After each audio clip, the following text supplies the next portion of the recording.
where is Michael Schumacher now? Millions of fans, 7 drivers' titles, and one of the greatest drivers in Formula 1 history, so how come nobody knows where he actually is? What exactly happened?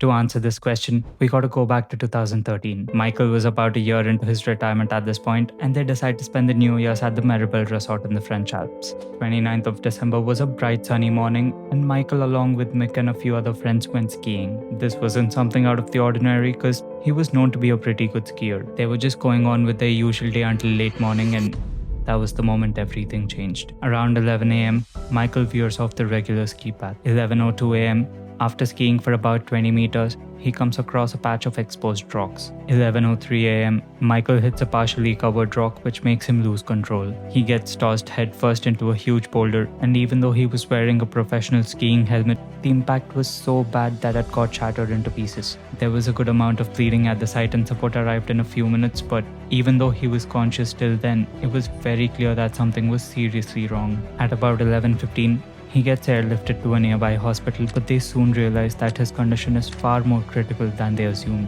They transfer him again to a special trauma unit, and that's where it was revealed that Michael has slipped into a coma.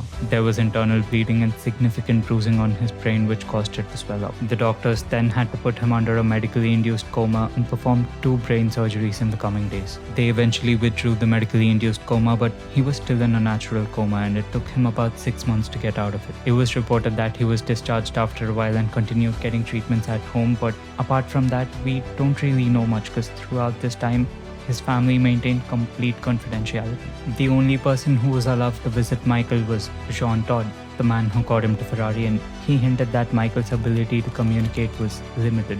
There were a lot of rumors about his current state, but apart from that statement from Todd, we don't really know what's going on. It's been 13 years since the accident and we still don't know how Michael's doing.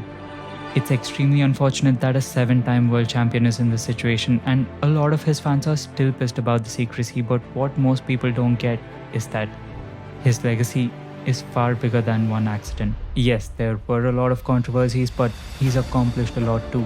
The way he pushed himself to the limit every lap of a race, or the way he cared about every single mechanic in the team, or the way he strived to make the sport safer for every driver on the track. That's how he should be remembered. And that's why I'll be covering a few of his best moments starting tomorrow. If you don't really know who Michael Schumacher exactly was, you should definitely drop me a follow. Share this reel with someone who'd like to see the series because I really think more people should know Michael's story. It's gonna be a good one, so I'll see you in the next video. Cheers.